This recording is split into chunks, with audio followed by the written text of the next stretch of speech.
नमस्कार दोस्तों, कैसे हैं आप सभी लोग। उम्मीद है बहुत अच्छे होंगे और बहुत अच्छी आप आरएससीआईटी की तैयारी कर रहे होंगे। दोस्तों मैं एक और क्लास लेके आया हूँ आपके लिए। इंपॉर्टेंट क्लास है, इंपॉर्टेंट क्वेश्चन है इसके अंदर, ठीक है। इंपॉर्टेंट क्वेश्चन है दोस्तों, और इन क्वेश्चनों का जो लेवल है ना वो इजी भी है। मतलब कोई क्वेश्चन तो ऐसे बहुत ईजी है आपके लिए। कुछ पर्सन आपके मीडियम लेवल के हैं जो हल्का सा आते भी होंगे, नहीं भी आते होंगे, अटकेंगे, और कुछ क्वेश्चन इसमें हार्ड रहेंगे, ठीक है। अब आपको ये देखना है कि आपके कितने पर्सन इस क्लास में से ठीक होते हैं, ठीक है। तो इन क्वेश्चनों में से देखते हैं कि भाई ज्यादा से ज्यादा पर्सन किसके सही होते हैं, वो लास्ट में मुझे बताना आप, ठीक है। ये सर मेरे इतने पर्सन सही हुए, तो आपको क्या करना है, जैसे ही मैं पर्सन बोलता हूँ और जैसे ही मैं ऑप्शन बोलता हूँ उसके बाद आपको कमेंट बॉक्स में आंसर देना है, ठीक है। अगर आता है तो, नहीं आता है तो आराम से देखना है, मैं आपको आंसर दूंगा, ठीक है। जो चीज आपको इंपॉर्टेंट लगे उसको अब आप एक नोटबुक में नोट कर लीजिए कि सर इसको नोट कर लिया हमने, जो बार बार आपको देखना नहीं पड़ेगा मेरी क्लास को, ठीक है। अब पहला पर्सन है दोस्तों सामने, ठीक है। पहला प्रश्न है कि जब आप एमएस पावर पॉइंट में एक प्रस्तुति प्रेजेंटेशन तैयार कर रहे हैं होते हैं, तो आप चाहते हैं कि एक स्लाइड से दूसरी स्लाइड पर जाने के लिए एक विशेष दृश्य प्रभाव दिखे, उसे पूरी स्लाइड पर लागू करना हो, तो इस प्रकार की सुविधा को क्या कहा जाता है। जब आप पावर पॉइंट में एक प्रस्तुति तैयार कर रहे हैं और आप चाहते हैं कि एक स्लाइड से दूसरी स्लाइड में जाने के लिए एक विशेष दृश्य प्रभाव दिखे, तो उसे पूरी स्लाइड में आप लागू करना चाहते हैं, तो इस प्रकार की सुविधा को क्या कहा जाएगा। फॉर एग्जाम्पल समझा रहा हूं मैं, जैसे मान लो आप ये स्लाइड है आपके पास में, उसके बाद में ये स्लाइड आपके पास में, ये भी स्लाइड है, आप चाहते हो इससे स्लाइड से इसमें जा रहे हो तो आपको हल्का सा ये प्रभाव दिखे यहाँ पे, फिर इससे इसमें जा रहे हो ना आप, तो आपको फिर इस स्लाइड को चेंज होते ही प्रभाव दिखे, तो इस सुविधा को क्या कहा जाता है। ट्रांजिशन कहा जाता है, एनिमेशन कहा जाता है, डिजाइन थीम कहा जाएगा, या स्लाइड लेआउट कहा जाएगा। बताइए दोस्तों क्या कहा जाएगा। उम्मीद करता हूं आप जल्दी से कमेंट बॉक्स में सभी लोग आंसर देंगे इसका। देखते हैं कौन कौन लोग इसका आंसर दे पाते हैं, भाई जल्दी से कमेंट बॉक्स में दे क्या होगा सही जवाब इसका। तो यहाँ पे देखिए 4 ऑप्शन है, ट्रांजेक्शन, एनिमेशन, डिजाइन थीम या स्लाइड लेआउट। तो बताइए दोस्तों क्या होगा इसका सही जवाब। जल्दी से आप कमेंट बॉक्स में आंसर दे सकते हैं इसका। उम्मीद करता हूँ सभी लोग इसका आंसर देंगे भाई जल्दी से, ठीक है। दोस्तों इस सुविधा को कहा जाएगा ट्रांजिशंस। क्या कहा जाएगा दोस्तों, ट्रांजिशंस कहा जाएगा। ए ऑप्शन इज राइट, ठीक है। किन किन बच्चों ने यहाँ पे ए ऑप्शन पर टिक किया था जल्दी से कमेंट बॉक्स में आप मुझे बता सकते हैं। अब चलते हैं दोस्तों आज के दूसरे प्रश्न की ओर। दूसरा प्रश्न क्या है दोस्तों, ध्यान से देखिएगा। यदि किसी उपयोगकर्ता को एक ही दस्तावेज पर एक ही समय में विभिन्न स्थानों पर कई उपयोगकर्ताओं के साथ काम करना है और सभी परिवर्तन तुरंत दिखाई दे, तो यह सुविधा किस प्रकार की सेवा द्वारा प्रदान की जाती है। ध्यान से देखिएगा सवाल वापिस से। यदि किसी उपयोगकर्ता को एक ही दस्तावेज पर एक ही समय में विभिन्न स्थानों से कई उपयोगकर्ताओं को एक साथ काम करना है और सभी परिवर्तन तुरंत दिखाई दे, तो ये सुविधा किस प्रकार की सेवा प्रदान करती है। Offline software, cloud based collaboration tool, या डेस्कटॉप एप्लीकेशन, या लोकल नेटवर्क। कौन सुविधा होगी दोस्तों, जल्दी से कमेंट बॉक्स में बताना आप मुझे। देखिए दोस्तों अगर ऐसा आपको करना है और ऐसी सुविधा आपको प्राप्त करनी है तो आपको करना पड़ेगा दोस्तों क्लाउड बेस्ड कोलैबोरेशन टूल का उपयोग, ठीक है। तो यहाँ पे आएगा B option is right, okay. उम्मीद करता हूं ये भी आपने समझ लिया होगा। अब चलते हैं दोस्तों आज के तीसरे प्रश्न की ओर।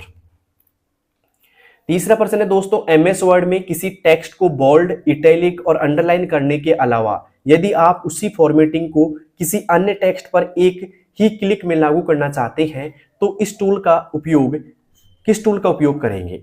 मतलब किसी टेक्स्ट को बोल्ड, इटैलिक, अंडरलाइन करने के अलावा यदि आप उसी फॉर्मेटिंग को किसी अन्य टेक्स्ट पर भी लागू करना चाहते हैं, क्लिक करके लागू करना चाहते हैं, तो किस टूल का उपयोग करेंगे। क्लिप बोर्ड का करेंगे, स्टाइल का करेंगे, रिप्लेस का करेंगे, फॉर्मेट पेंटर का करेंगे। बताइए दोस्तों किसका करेंगे इसमें उपयोग। तो दोस्तों इसके लिए उपयोग करेंगे हम फॉर्मेट पेंटर का। क्यों, क्योंकि ये क्या करता है दोस्तों, एक साथ में जो फॉर्मेटिंग होती है ना उसको दूसरे टेक्स्ट पे कॉपी कर सकता है। मतलब एक पैराग्राफ की, ऐसे समझ सकते हो आप, एक टेक्स्ट की या एक पैराग्राफ की, है ना, एक पैराग्राफ की फॉर्मेटिंग को, इसको दोस्तों फॉर्मेटिंग को दूसरे पर अप्लाई करता है। दूसरे पर क्या करता है दोस्तों, ये अप्लाई करता है, ओके। उम्मीद करता हूं ये आप समझ गए होंगे अच्छे से, ओके। अब चलते हैं दोस्तों आज के चौथे प्रश्न की ओर। चौथा प्रश्न क्या है दोस्तों, ध्यान से देखिएगा। ई गवर्नेंस के संदर्भ में, किसमें दोस्तों, ई गवर्नेंस के संदर्भ में जब सरकार नागरिकों को इंटरनेट के माध्यम से विभिन्न सेवाएं जैसे प्रमाण पत्र, बिल भुगतान और आवेदन प्रदान करती है, तो इसे किस श्रेणी में रखा जाता है। G2G में, B2B में, G2C में या C2C में? बताइए दोस्तों क्या होगा इसका सही जवाब। अगर आपने बुक पढ़ रखी है तो ये बुक में से क्वेश्चन है आपकी में से, RSCET की बुक में से क्वेश्चन है ये। तो उम्मीद करता हूँ समझ गए होंगे आप इस क्वेश्चन को और आंसर भी दे देंगे आप सभी लोग। दोस्तों यहाँ पे जो सही जवाब होगा वो होगा दोस्तों G2C, G2 और C। ओके, तो यहाँ पे आएगा सी ऑप्शन। क्या आएगा भाई? सी ऑप्शन आएगा, क्योंकि बात किसकी हो रही है यहाँ पे? ई गवर्नेंस की बात हो रही है। ठीक है, तो यहाँ पे आएगा G2C। अब चलते हैं दोस्तों आज के 5वें प्रश्न की ओर। 5वां है, यदि आपका कंप्यूटर बहुत धीमा हो गया है और उसमें अनावश्यक अस्थायी फाइलें जमा हो गई है, तो निम्न में से कौन सा टूल उन फाइलों को हटाकर सिस्टम की कार्य क्षमता को बेहतर बनाने में मदद करेगा? यदि आपका कंप्यूटर बहुत धीमा हो गया है और उसमें अनावश्यक अस्थायी फाइलें जमा हो गई हैं, तो निम्न में से कौन सा टूल उन फाइलों को हटाकर सिस्टम की कार्य क्षमता को बेहतर बनाने में मदद करेगा? Disk defragmenter, disk cleanup, task manager और या फिर कंट्रोल पैनल? बताइए दोस्तों क्या होगा इसका सही जवाब। अगर आपको आता है तो आप मुझे कमेंट बॉक्स में बता सकते हैं। ठीक ऐसा ही प्रश्न पिछले एग्जाम में आया था, तो PYQS मान सकते हो और इंपॉर्टेंट भी है क्योंकि ऐसे प्रश्न बनते हैं। ठीक है, लेंथी प्रश्न बनने लग गए आजकल। तो यहाँ पे आएगा दोस्तों सही जवाब होगा बी ऑप्शन, डिस्क क्लीनअप। क्या होगा दोस्तों? डिस्क क्लीनअप होगा, बी ऑप्शन लगा लीजिए। ठीक है, यहाँ पे डिस्क क्लीनअप। उम्मीद करता हूं ये सभी का सही होगा भाई। ओके, अब चलते हैं दोस्तों आज के 6ठे प्रश्न की ओर। लेकिन मुझे बताइए 5 में से आपका स्कोर कितना है? कितने प्रश्न आपके सही हो चुके हैं भाई 5 में से, और कितने का आपने जवाब दिया था कमेंट बॉक्स के अंदर। ठीक है, अब चलते हैं दोस्तों आज के 6ठे प्रश्न की ओर। दोस्तों क्लास अगर आपको अच्छी लग रही है, आपको समझ में आ रही है, तो उन सभी बच्चों के पास भी शेयर करो जिनकी RSCET की एग्जाम है। ठीक है, सभी के पास शेयर हो जानी चाहिए क्लास अपनी। यहाँ पे बात करते हैं 6ठे प्रश्न की। तो जब कोई उपयोगकर्ता इंटरनेट पर किसी वेबसाइट को एक्सेस करता है, तो वेब ब्राउजर और वेब सर्वर के बीच में, किसमें दोस्तों? वेब ब्राउजर और वेब सर्वर के बीच के डेटा का आदान प्रदान किस प्रोटोकॉल के माध्यम से होता है? वापिस सुनिए क्वेश्चन। जब कोई उपयोगकर्ता इंटरनेट पर किसी वेबसाइट को एक्सेस करता है, तो वेब ब्राउजर और वेब सर्वर के बीच डेटा का आदान प्रदान किस प्रोटोकॉल के माध्यम से होता है? FTP के माध्यम से, HTTP या HTTPS के माध्यम से, SMTP के माध्यम से या POP3 के माध्यम से? बताइए दोस्तों किसके माध्यम से होगा भाई? तो अगर वेबसाइट को एक्सेस कर रहा है ना भाई, वेबसाइट को क्या कर रहा है? एक्सेस कर रहा है, तो ट्रांसफर होगा दोस्तों HTTP या HTTPS के माध्यम से। B option is right. ठीक है, यहाँ पे बात करें दोस्तों FTP की, तो ये होता है दोस्तों फाइल ट्रांसफर प्रोटोकॉल। क्या होता है दोस्तों? फाइल ट्रांसफर प्रोटोकॉल होता है। ठीक है, आप लिख सकते हो अपनी नोटबुक में इसको। HTTPS का फुल फॉर्म होता है दोस्तों hyper text transfer protocol. Hyper text transfer protocol होता है दोस्तों इसका मतलब। और SMTP का मतलब होता है दोस्तों, लिख लेना, simple, SIMPLE, simple mail transfer protocol. ठीक है, क्या होगा दोस्तों? Simple mail transfer protocol. ये काम क्या आता है दोस्तों? ईमेल भेजने का काम आता है दोस्तों, ईमेल भेजने के काम। और POP3 का फुल फॉर्म क्या होता है दोस्तों? POP3 का होगा दोस्तों पोस्ट ऑफिस प्रोटोकॉल। क्या होगा दोस्तों? पोस्ट ऑफिस प्रोटोकॉल, है ना, पोस्ट ऑफिस प्रोटोकॉल होगा। और ये काम क्या आता है दोस्तों? एक तरीके से ईमेल प्राप्त करने के लिए काम आता है। उम्मीद करता हूं 6ठा प्रश्न आपको समझ में आ गया होगा और इसकी फुल फॉर्म भी आपको समझ में आ गई होगी। इंपॉर्टेंट है दोस्तों, नोटबुक में नोट कर लेना, क्योंकि यहाँ से फुल फॉर्म आपसे पूछी जा सकती है और आपकी एग्जाम में 1 से 2 फुल फॉर्म जरूर आती है, ध्यान रखना इस चीज का। तो अभी से याद कर लो उन चीजों को। ओके, अब चलते हैं दोस्तों आज के अगले प्रश्न की ओर। अगला प्रश्न है हमारा यहाँ पे 7वां प्रश्न है दोस्तों, यदि किसी URL में edu.gov, क्या दोस्तों? edu.gov या .com जैसे शब्द शामिल होते हैं, तो वे URL किस भाग को दर्शाते हैं? बताइए दोस्तों किस भाग को दर्शाएंगे भाई? जल्दी से बताइए मुझे कमेंट बॉक्स के अंदर, किस भाग को दर्शाएंगे? 4 ऑप्शन आपके सामने। पहला ऑप्शन है कि भाई प्रोटोकॉल, सब डोमेन, टॉप लेवल डोमेन या फाइल नेम। बताइए दोस्तों कौन कौन सा यहाँ पे, मतलब कौन सा ऑप्शन यहाँ पे सही होगा भाई? एक ही ऑप्शन सही होगा इनमें से कोई सा, बताइए आप लोग। तो देखिए दोस्तों यहाँ पे .edu.gov.com ये सब जो होते हैं वो होते हैं दोस्तों टॉप लेवल डोमेन। क्या होते हैं दोस्तों? ये टॉप लेवल डोमेन होते हैं। .edu जो होता है ना भाई, ये आता है शिक्षा के क्षेत्र में काम। किसमें दोस्तों? शिक्षा में। और .gov होता है ना, ये आता है दोस्तों सरकारी क्षेत्रों में काम। ओके, और कॉम जो होता है दोस्तों ये होता है व्यापार के क्षेत्र में काम, ठीक है, ये बात ध्यान रखना दोस्तों, ये टॉप लेवल डोमेन होते हैं। क्लियर है तक का? अब चलते हैं दोस्तों आज के अगले प्रश्न की ओर, ठीक है। अगला प्रश्न है हमारा 8वां। यहाँ पे 8वां क्या है, देखिए ध्यान से, कि जब किसी ईमेल को भेजते समय आप चाहते हैं कि कुछ प्राप्तकर्ताओं को संदेश प्राप्त हो लेकिन अन्य प्राप्तकर्ताओं को उनकी जानकारी न हो, तो आप किस विकल्प का उपयोग करेंगे? जब किसी ईमेल को भेजते समय आप चाहते हैं कि कुछ प्राप्तकर्ताओं को संदेश प्राप्त हो लेकिन अन्य प्राप्तकर्ताओं को उनकी जानकारी न हो, तो आप किस विकल्प का उपयोग करेंगे? टू का, सीसी का, बीसीसी का या सब्जेक्ट का? बताइए दोस्तों किसका प्रयोग करेंगे आप? देखते हैं कौन कौन लोग सही जवाब दे पाते हैं भाई इसका। और ऐसा प्रश्न आ चुका है पहले भी आपके एग्जाम में, और एक यहाँ से सीसी बीसीसी से जरूर बनता है क्वेश्चन, हर बार पूछा जाता है, तो हो सकता है इस बार भी आपसे पूछ लिया जाए। तो दोस्तों यहाँ पे जो सही जवाब होगा वो होगा दोस्तों बीसीसी का। किसका होगा दोस्तों? बीसीसी का होगा, ठीक है। तो यहाँ पे हम कर देंगे दोस्तों यहाँ पे बीसीसी, तो उम्मीद करता हूं ये भी आपका सही होगा, बीसीसी। अब बीसीसी का यहाँ पे पूरा नाम क्या होता है दोस्तों? ब्लाइंड कार्बन कॉपी होता है। क्या होता है दोस्तों? Blind carbon copy. क्या होता है दोस्तों? ब्लाइंड कार्बन कॉपी, ठीक है। और इसके द्वारा क्या होता है, जब आप किसी को मेल भेजते हैं ना, तो उसकी मेल आईडी आपको पता नहीं होती है, ठीक है। तो उम्मीद करता हूं ये भी आपने सही कर लिया होगा। तो यहाँ पे आएगा बीसीसी, सी ऑप्शन टिक, ठीक है। किन किन बच्चों का सही है यहाँ पे बीसीसी? अब चलते हैं दोस्तों आज के 9वें प्रश्न की ओर। 9वां प्रश्न हमारा, ध्यान से देखिएगा, डिजिटल हस्ताक्षर। डिजिटल हस्ताक्षर का मुख्य उद्देश्य क्या है, विशेष रूप से जब ऑनलाइन लेन देन या दस्तावेज सत्यापन की बात आती है तो? बताइए दोस्तों डिजिटल हस्ताक्षर का मुख्य उद्देश्य क्या है विशेष रूप से जब ऑनलाइन लेन देन या दस्तावेज सत्यापन की बात आती है तो? पहला ऑप्शन दस्तावेज को सुंदर बनाना, दूसरा ऑप्शन आ रहा है यहाँ पे उपयोगकर्ता की पहचान और डेटा की अखंडता सुनिश्चित करना, या डेटा को कंप्रेस करना, या वायरस हटाना। दोस्तों यहाँ पे डिजिटल सिग्नेचर की बात की जाती है तो ये आती है दोस्तों उपयोगकर्ता की पहचान और डेटा की अखंडता सुनिश्चित करना। B option is right, okay. तो 9वें में कर लीजिए दोस्तों बी ऑप्शन पे टिक। अब चलते हैं दोस्तों आज के 10वें प्रश्न की ओर। 10वां प्रश्न क्या पूछ रहा है आपसे, ध्यान से देखिएगा, यदि आप एक्सेल में कई सेल्स को एक साथ जोड़कर एक बड़ा सेल बनाना चाहते हैं तो उसमें टेक्स्ट को केंद्र में दिखाना चाहते हैं तो किस फीचर का उपयोग करेंगे? दोस्तों एक्सेल का सवाल है। अब ये चाह रहा है कि भाई मान लो आपके पास में ये सेल है, एक सेल येरी है ना, दूसरी सेल येरी, तीसरी येरी और चौथी येरी, ये सेल है, पांचवी येरी, ये सभी सेलों को आप एक सेल बनाना चाहते हैं। ऐसे कैसे भाई? एक सेल ही दिखे, ये अंदर की जो बाउंड्रीज है ना बढ़ जाए, और जो टेक्स्ट लिखते हो ना आप वो एकदम सेंटर में दिखे, है ना, एकदम जैसे कि मैं लिख रहा हूँ एबीसी तो एकदम सेंटर में आपको दिखे ऐसे। तो ये किस फीचर का उपयोग करना चाहेंगे इसके लिए? वर्ड रैप टेक्स्ट का करना चाहेंगे, मर्ज सेंटर का करना चाहेंगे, अलाइनमेंट करना चाहेंगे, या फॉर्मेट सेल का करना चाहेंगे?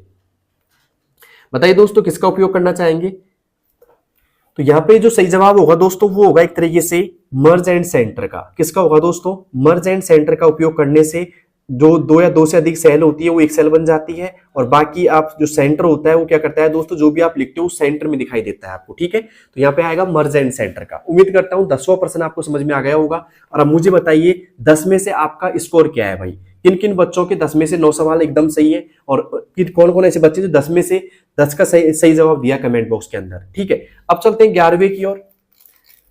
मुझे एंड में देखना है कि आप लोगों के कितने % सही होते हैं इस क्लास से, है ना, ये एंड में मुझे बताना आप सभी लोग। जब कोई उपयोगकर्ता गूगल ड्राइव या ड्रॉप बॉक्स जैसी सेवाओं का उपयोग करता है, किसका दोस्तों? गूगल ड्राइव या ड्रॉप बॉक्स जैसी सेवाओं का उपयोग करता है तो वह किस प्रकार की कंप्यूटिंग का उदाहरण है?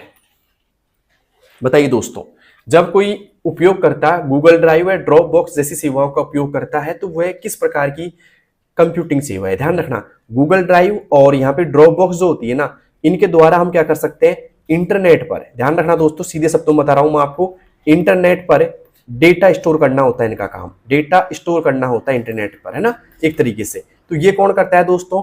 ये करता है दोस्तों क्लाउड कंप्यूटिंग। क्या करती है दोस्तों? क्लाउड कंप्यूटिंग इंटरनेट पे डेटा स्टोर करती है। तो यहाँ पे आएगा ए ऑप्शन। किन किन बच्चों ने यहाँ पे क्लाउड कंप्यूटिंग किया है जल्दी से कमेंट बॉक्स में बताना मुझे सभी लोग। क्लाउड कंप्यूटिंग आएगा इसमें, है ना, ओके। उम्मीद करता हूं क्लास आपको अच्छी लग रही होगी, समझ में भी आ रही होगी। तो सभी बच्चों के पास शेयर कर दो जिनके RSCIT के एग्जाम में, जल्दी शेयर कर दो सभी लोग, है ना। कुछ लोग शेयर नहीं करते हैं बस, और साथ में सब्सक्राइब कर लो क्योंकि सारे अपडेट आपको तभी मिल पाएंगे, सारी इंपॉर्टेंट क्लासों की सूचना आपको तभी मिल पाएगी जब चैनल सब्सक्राइब होगा अपना, ठीक है। तो कर लीजिए भाई, ठीक है। अब चलते हैं दोस्तों आज के 12वें क्वेश्चन की ओर। 12वां क्वेश्चन है दोस्तों, ध्यान से देखिएगा। यदि किसी एक्सेल में नेम त्रुटि दिखाई देती है, यदि किसी एक्सेल में जो नेम त्रुटि है ना, ये वाली नेम त्रुटि ऐसी दिखाई देती है, जैसे मान लो एक्सेल में काम कर रहे हो, अचानक ऐसी एरर आ जाती है आपके सामने, इक्वल NAME लिखी हुई एरर आ जाती है आपके सामने, तो भाई इसका मतलब क्या होता है? तो इसको संभावित कारण क्या हो सकते हैं बताइए? डिवीजन बाय जीरो होता है, इनवैलिड सेल रेफरेंस होता है, गलत फंक्शन का नाम या स्पेलिंग होती है, या कॉलम वृत्त कम हो जाती है। जल्दी से कमेंट बॉक्स में बताना सभी लोग, देखते हैं किन किन बच्चों का सही आंसर आता है इसके तहत। ये आंसर वही बच्चे दे पाएंगे जिन्होंने एक्सेल पढ़ रखा है भाई अच्छे से, जिन्होंने एक्सेल में काम कर रखा है, वो बच्चे इसमें सही जवाब दे पाएंगे, ठीक है। क्या आपने कभी एक्सेल में फंक्शन का यूज किया है, फॉर्मूले यूज किए हैं, तो आप आंसर आराम से दे सकते हैं इसमें, ओके। दोस्तों इसका जो सही जवाब होने वाला है वो होगा दोस्तों गलत फंक्शन का नाम या स्पेलिंग। क्या होगा दोस्तों? गलत फंक्शन का नाम या स्पेलिंग होगा, मतलब सी ऑप्शन इज राइट। क्या होगा दोस्तों? C option is right, okay. अब चलते हैं दोस्तों आज के 13वें प्रश्न की ओर। उम्मीद करता हूं 12 तक आपको समझ में आ गए होंगे अच्छे से। अब चलते हैं दोस्तों 13वें प्रश्न की ओर। 13वां प्रश्न है हमारा, लिब्रे ऑफिस में कैल्क का उपयोग किस प्रकार के कार्य के लिए किया जाता है? लिब्रे ऑफिस कैल्क का उपयोग किस प्रकार के कार्य के लिए किया जाता है? वर्ड प्रोसेसिंग के लिए, स्प्रेडशीट के लिए, प्रेजेंटेशन के लिए, ड्राइंग के लिए। दोस्तों यहाँ पे लिब्रे ऑफिस कैल्क की बात की जाए तो ये किया जाता है दोस्तों एक तरीके से एक्सेल की तरह। किसकी तरह? एक्सेल की तरह काम होता है। तो यहाँ पे आएगा स्प्रेडशीट। क्या आएगा दोस्तों? स्प्रेडशीट के रूप में काम करते हैं इसमें, ठीक है। B option is right. Word processing के लिए हम करेंगे दोस्तों एक तरीके से राइटर शब्द का, WRITER, राइटर का करेंगे, ठीक है। और प्रेजेंटेशन के लिए हमको करना पड़ेगा दोस्तों इम्प्रेस का। किसका दोस्तों? इम्प्रेस का करना पड़ेगा। प्रेजेंटेशन के लिए IMPRESS, इम्प्रेस शब्द का यहाँ पे प्रयोग करेंगे हम लिब्रे ऑफिस के तहत, ओके। तो उम्मीद करता हूँ ये भी आपको समझ में आ गया होगा अच्छे से, और 13वां प्रश्न आपने सही किया होगा भाई ढंग से। अब चलते हैं दोस्तों आज के अगले प्रश्न की ओर। अगला प्रश्न है दोस्तों, यहाँ पे ध्यान से देखिएगा। यदि किसी उपयोगकर्ता को बड़ी मात्रा में डेटा को संसाधित करना है या करना हो, जैसे मौसम का पूर्वानुमान, बैंकिंग डेटा, तो किस प्रकार का कंप्यूटर सबसे उपयुक्त होगा? माइक्रो कंप्यूटर, सुपर कंप्यूटर, एक तरीके से लैपटॉप, या एक तरीके से बात करें टैबलेट? बताइए दोस्तों किस प्रकार का यहाँ पे कंप्यूटर सबसे उपयुक्त होगा? तो दोस्तों ये होगा एक तरीके से सुपर कंप्यूटर। कौन सा होगा दोस्तों? सुपर कंप्यूटर के द्वारा हम भूकंप की जानकारी, क्या हो सकता है दोस्तों? भूकंप की जानकारी ले सकते हैं, ठीक है। मौसम की भविष्यवाणी हो सकता है, या अंतरिक्ष यान, है ना, खोज कार्यों के लिए भी किया जाता है इसका काम, है ना। यहाँ पे आएगा बी ऑप्शन सुपर कंप्यूटर। अब चलते हैं दोस्तों आज के 15वें प्रश्न की ओर। 15वां प्रश्न है हमारा, ध्यान से देखिएगा। जब आप पावर पॉइंट में स्लाइड सॉर्टर व्यू का उपयोग करते हैं तो इसका मुख्य उद्देश्य क्या होता है? जब आप पावर पॉइंट में स्लाइड सॉर्टर व्यू का उपयोग करते हैं तो इसका मुख्य उद्देश्य क्या होता है? टेक्स्ट एडिट करना, एनिमेशन लगाना, स्लाइड ऑर्डर बदलना, या प्रिंट करना? बताइए दोस्तों क्या होगा इसका सही जवाब? 15वें में क्या आएगा भाई? ढंग से बताइए जल्दी से, देखते हैं किन किन बच्चों का 15वां प्रश्न सही होता है भैया आज की क्लास में। तो दोस्तों यहाँ पे आएगा, जब पावर पॉइंट में स्लाइड सॉर्टर व्यू का उपयोग करते हैं, इसका मतलब होता है स्लाइड ऑर्डर बदलना। क्या होता है दोस्तों? स्लाइड ऑर्डर बदलना होता है। C option is right, okay. अब चलते हैं दोस्तों आज के 16वें प्रश्न की ओर। उम्मीद करता हूँ 15 तक आपके सभी सही हो गए होंगे ज्यादातर प्रश्न। तो मुझे कमेंट बॉक्स में बताना 15 में से आपके कितने सही हो चुके हैं सवाल अब तक। अब चलते हैं 16वें की तरफ। 16वां, यदि किसी वेबसाइट का URL HTTPS से शुरू होता है तो इसका क्या अर्थ है? यदि किसी वेबसाइट का URL HTTPS से शुरू होता है तो इसका अर्थ क्या है? वेबसाइट सुरक्षित है, वेबसाइट धीमी है, वेबसाइट ऑफलाइन है, या वेबसाइट फ्री है? बताइए दोस्तों क्या होगा इसका सही जवाब? तो यदि किसी वेबसाइट का URL मतलब वेबसाइट का URL HTTPS से शुरू होता है दोस्तों, तो सीधी सी बात है इसका अर्थ होता है कि वेबसाइट क्या है आपकी? सुरक्षित है। क्या है दोस्तों? वेबसाइट आपकी सुरक्षित है। तो ए ऑप्शन में लगा लो टिक यहाँ पे। वेबसाइट क्या है दोस्तों आपकी? मतलब एक तरीके से सुरक्षित है। आपको देखना पड़ेगा HTTPS, जब भी आप कोई वेबसाइट लॉगिन करते हो तो आपको ये प्रोटोकॉल उसके आगे लगा होना जरूरी होता है।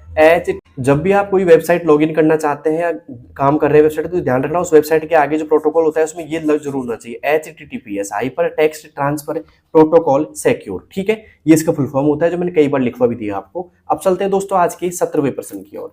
17वां प्रश्न है दोस्तों, जब कोई उपयोगकर्ता अपने कंप्यूटर में अस्थायी रूप से डेटा को स्टोर करता है ताकि सीपीयू उसे जल्दी से एक्सेस कर सके, तो यह किस प्रकार की मेमोरी होती है? ध्यान दीजिएगा, इंपॉर्टेंट क्वेश्चन है। जब कोई उपयोगकर्ता अपने कंप्यूटर में अस्थायी रूप से डेटा को स्टोर करता है ताकि सीपीयू उसे जल्दी से एक्सेस कर सके, तो यह किस प्रकार की मेमोरी है? रोम, रैम, हार्ड डिस्क या सीडी?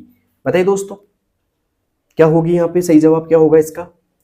तो यहाँ पे होगा दोस्तों सही जवाब रैम। रैम मेमोरी वो है जो यहाँ पे सीपीयू को डेटा एक्सेस करवाती है जल्दी से, तो यहाँ पे आएगा रैम। क्या आएगा दोस्तों? रैम आएगा। ठीक है, लेकिन अगर बात की जाए कि सीपीयू और रैम के बीच कौन सी मेमोरी होती है, मतलब सीपीयू है ना और रैम के बीच होती है दोस्तों कैश मेमोरी। कौन सी मेमोरी होती है दोस्तों? कैश मेमोरी होती है जो डाटा को तेजी से एक्सेस करवाती है। ठीक है, तो यहाँ पे रैम ही लिखो क्योंकि कैश मेमोरी का एग्जाम्पल यहाँ पे नहीं है। ओके, अब चलते हैं दोस्तों आज के 18वें प्रश्न की ओर। 18वां है कि एमएस वर्ड में स्टाइल्स का उपयोग करने का मुख्य लाभ क्या है? एमएस वर्ड में स्टाइल्स का उपयोग करने का मुख्य लाभ क्या है भाई? टेक्स्ट डिलीट करना, प्रिंटिंग करना, सेविंग करना या कंसिस्टेंट फॉर्मेटिंग लागू करना? बताओ दोस्तों क्या होगा इसका सही जवाब? 4 ऑप्शन आपके सामने और उम्मीद करता हूं आपको समझ में भी आ गए होंगे 4 ऑप्शन यहाँ पे। तो जब एमएस वर्ड में आप स्टाइल्स का उपयोग करना चाहते हैं तो इसके लिए दोस्तों यहाँ पे आएगा कंसिस्टेंस फॉर्मेटिंग लागू करना, मतलब डी ऑप्शन इज राइट। तो डी पे लगा लीजिए टिक यहाँ पे। ओके, अब चलते हैं दोस्तों आज के 19वें प्रश्न की ओर। 19वां है, यदि किसी नेटवर्क में डेटा ट्रांसफर के लिए मॉडेम का उपयोग किया जाता है तो इसका मुख्य कार्य क्या है? बताइए दोस्तों मॉडेम का मुख्य कार्य क्या है? तो यहाँ पे आ रहा है स्टोरेज, मॉड्यूलेशन एंड डिमोड्यूलेशन है, या फिर बात करें तो प्रिंटिंग का है या स्कैनिंग का है। तो दोस्तों यहाँ पे मॉडेम की बात की जाए तो सीधी सी बात है, ये क्या करता है दोस्तों? मॉड्यूलेशन और डीमॉड्यूलेशन करता है। तो यहाँ पे आएगा मॉड्यूलेशन एंड डीमॉड्यूलेशन, यानी कि बी ऑप्शन पे लगा लो टिक यहाँ पे। ठीक है, 19वें में आएगा दोस्तों बी ऑप्शन। उम्मीद करता हूँ 19वां भी आपको समझ में आ गया होगा भाई सभी को। अब चलते हैं आज के 20वें प्रश्न की ओर। 20वां प्रश्न है, जब आप किसी फाइल को इंटरनेट से डाउनलोड करते हैं तो वह सबसे पहले कहाँ स्टोर होती है? बताइए दोस्तों, जब आप किसी फाइल को इंटरनेट से डाउनलोड करते हैं तो वह फाइल सबसे पहले कहाँ स्टोर होती है? रैम में, सीपीयू में, बायोस में या कैश में? बताइए दोस्तों किस में सेव होगी? तो दोस्तों जब आप इंटरनेट डाउनलोड करते हो सबसे पहले होती है कैश में सेव होती है वो। ठीक है, कैश में, CACHE में, कैश में। ठीक है, तो यहाँ पे आएगा डी ऑप्शन कैश में। ओके, तो 20 में से आपके कितने परसेंट सही हो चुके हैं भाई सभी लोगों की? जल्दी से कमेंट बॉक्स में बताना मुझे। अब चलते हैं 21वीं की तरफ। यदि आप पावर पॉइंट में किसी ऑब्जेक्ट पर अलग अलग इफेक्ट जैसे कि बाउंस, फेड लगाते हैं तो इसे क्या कहा जाता है? एनिमेशन कहा जाता है, ट्रांजिशंस कहा जाता है, डिजाइन कहा जाता है या लेआउट कहा जाता है? बताइए दोस्तों, पावर पॉइंट में किसी ऑब्जेक्ट पर अलग अलग इफेक्ट लगाते हो तो इसे क्या कहा जाता है? इसे कहते हैं दोस्तों एनिमेशन। क्या कहते हैं दोस्तों? एनिमेशन कहते हैं, क्योंकि ऑब्जेक्ट को मूव करने के लिए जो भी इफेक्ट लगाए जाते हैं उसे एनिमेशन के अंतर्गत आते हैं। ठीक है, अब चलते हैं दोस्तों अगले क्वेश्चन की ओर। यहाँ पे ए लगा लेना, ए सही होगा, ए जवाब एनिमेशन। अब चलते हैं दोस्तों आज के 22वें प्रश्न की ओर। 22वां है कि जब कोई उपयोगकर्ता अपने डेटा को इंटरनेट पर सुरक्षित रूप से स्टोर करता है और कहीं से भी एक्सेस करता है तो इसे क्या कहा जाता है? जब कोई उपयोगकर्ता अपने डेटा को इंटरनेट पर सुरक्षित रखता है या सुरक्षित रूप से स्टोर करता है और कहीं से भी एक्सेस करता है तो क्या कहा जाता है भाई? लोकल स्टोरेज कहा जाता है, क्लाउड स्टोरेज कहा जाता है, एक्सटर्नल स्टोरेज कहा जाता है या टेम्परेरी स्टोरेज कहा जाता है? क्या कहा जाता है भाई? जल्दी से कमेंट बॉक्स में बताना मुझे क्या कहा जाता है। तो ये कहा जाएगा दोस्तों क्लाउड स्टोरेज। क्या कहा जाएगा दोस्तों? इसमें क्लाउड स्टोरेज कहा जाएगा। सीधी सी बात है, B option is right, cloud storage. Okay, तो उम्मीद करता हूं आप यहाँ पे बी पे टिक कर लिया होगा आपने भी। ठीक है, अब चलते हैं दोस्तों आज के अगले प्रश्न की ओर। अगला प्रश्न है हमारा यहाँ पे 23वां। यदि किसी सिस्टम में वायरस प्रवेश कर जाता है, यदि किसी सिस्टम में वायरस प्रवेश कर जाता है तो उसे हटाने के लिए किस प्रकार के सॉफ्टवेयर का उपयोग किया जाता है? यदि किसी सिस्टम में वायरस प्रवेश कर जाता है तो उसे हटाने के लिए किस प्रकार के सॉफ्टवेयर का उपयोग किया जाता है? कंपाइलर का, ब्राउजर का, एंटीवायरस का या एडिटर का? जल्दी से बताइए दोस्तों, बहुत इजी क्वेश्चन है आपके लिए, तो बहुत ये मान लो इजी क्वेश्चन एकदम, सभी लोग इसका आंसर दे सकते हैं आराम से। खैर होमवर्क तो नहीं दे रहा मैं आपको, लेकिन लिख दिया मैंने। इजी पर्सन है भाई, जल्दी से कमेंट बॉक्स में बताओ क्या आएगा इसमें। तो दोस्तों यहाँ पे जो सही जवाब होगा वो होगा दोस्तों एंटीवायरस। क्या आएगा दोस्तों? एंटीवायरस होगा, सी ऑप्शन इज राइट। अब चलते हैं दोस्तों आज के 24वें प्रश्न की ओर। 24वां प्रश्न है हमारा, एमएस एक्सेल में रैप टेक्स्ट का उपयोग क्यों किया जाता है? एमएस एक्सेल में रैप टेक्स्ट का उपयोग क्यों किया जाता है? टेक्स्ट डिलीट करने के लिए, सेल मर्ज करने के लिए, कैलकुलेशन के लिए, या टेक्स्ट को एक ही सेल में मल्टीपल लाइंस में दिखाने के लिए? क्या आएगा दोस्तों? यहां पे आएगा दोस्तों टेक्स्ट को एक ही सेल में मल्टीपल लाइन में दिखाने के लिए इसका उपयोग किया जाता है, तो D option is right. Okay, 24वें में क्या आएगा दोस्तों? डी ऑप्शन आएगा। अब चलते हैं दोस्तों आज के अंतिम सवाल की ओर, जिसका नंबर है 25वां। तो क्वेश्चन आपके सामने आ चुका है दोस्तों, सभी लोग पढ़िए इसको एक बार, कि जब आप किसी दस्तावेज में ट्रैक चेंजेस का उपयोग करते हैं तो इसका मुख्य उद्देश्य क्या होता है? जब आप किसी दस्तावेज में ट्रैक चेंजेस का उपयोग करते हैं तो इसका मुख्य उद्देश्य क्या होता है भाई? डॉक्यूमेंट डिलीट करना होता है, प्रिंट करना होता है, सेव करना होता है, या चेंजेस को ट्रैक और रिव्यू करना होता है? देखिए दोस्तों, ट्रैक चेंज का जो उपयोग होता है ना भाई साहब, वो क्या करता है दोस्तों? चेंजेस को ट्रैक और रिव्यू करना होता है। इसका मतलब क्या करना होता है दोस्तों? चेंजेस को ट्रैक और रिव्यू करना होता है। तो यहाँ पे आएगा डी ऑप्शन इज राइट। तो उम्मीद करता हूँ 25 में आपने डी कर दिया होगा भाई सभी लोगों ने। तो अब मुझे बताइए 25 में से आपके कितने ऐसे पर्सन है जो एकदम सही हो चुके हैं भाई, जिनमें कोई दिक्कत नहीं है, एकदम क्लियर आपको आते थे? तो 25 में से आपके कितने पर्सन है ऐसे जो एकदम सही सही आपने जवाब दिया कमेंट बॉक्स के अंदर, ठीक है? और क्लास कैसी लगी? अच्छी लगी तो एक लाइक कर देना, साथ में कमेंट बॉक्स में बताना कि क्लास कैसी लगी, और साथ में उन बच्चों के पास जरूर शेयर कर दो क्लास को जिनकी RSCIT के एग्जाम है, ठीक है? उम्मीद करूंगा आप सभी लोग शेयर कर देंगे। और हाँ, रोज 6:15 बजे क्लास आ जाएगी अपनी 6:15 पर, तो आप सभी को अपनी हाजिरी लगानी है और साथ में रोज रोज अपना मूल्यांकन करना है कि आज हमारे कितने % सही हुए, ठीक है? तैयारी आपको बेटर करने के लिए जो मैंने क्लास में डाल रखी है अब तक, वो सारी क्लास देखनी होंगी। सारी क्लास देखो, खासकर जो इंपॉर्टेंट क्लासेज है वो सारी क्लासेज में सारी इंपॉर्टेंट है, क्योंकि सारे इंपॉर्टेंट क्वेश्चन लेके आता हूं मैं, ठीक है? अगर आप पूरी क्लास देख लेते हो, अच्छे से देख लेते हो, हाँ 2x कर सकते हो आप सभी क्लासों में, जिससे समय की बचत हो जाएगी आपकी थोड़ी, तो आपकी तैयारी परफेक्ट हो जाएगी, ठीक है? मिलते हैं दोस्तों नेक्स्ट क्लास में, तब तक के लिए बेस्ट ऑफ लक। धन्यवाद, थैंक यू, धन्यवाद।